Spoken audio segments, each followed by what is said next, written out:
Who's the singer of the Foo Fighters? Who's the singer of the Foo Fighters? What's his name? I drew a blank.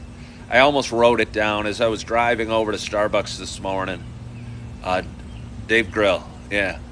I heard a Foo Fighters song that I'd never heard before.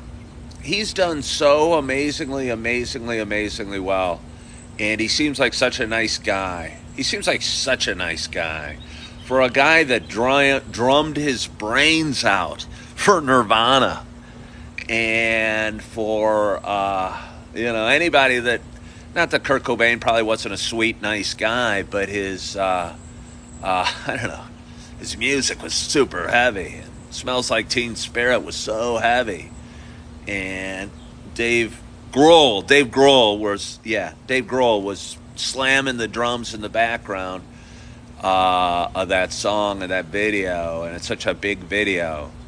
And anyway, he's such a sweet guy. He's such an amazingly sweet guy. I've heard he seems like such a nice guy. He's a loving father. I have heard him speak on stage, and he seems like such a nice guy. And I saw him in Sesame Street. He was in an episode of Sesame Street. And I don't know.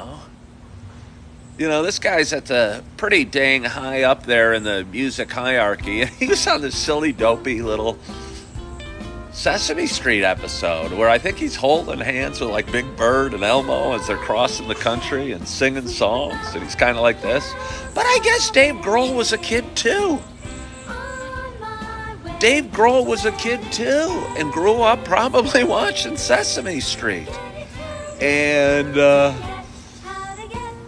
probably considers, as silly as it is, Sesame Street right up there with the top, with Johnny Carson. I'm dating myself, but, with some of the top, things to be on.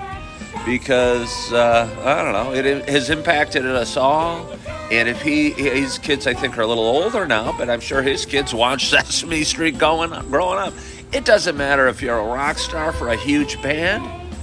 But, if you have kids, they watch Sesame Street.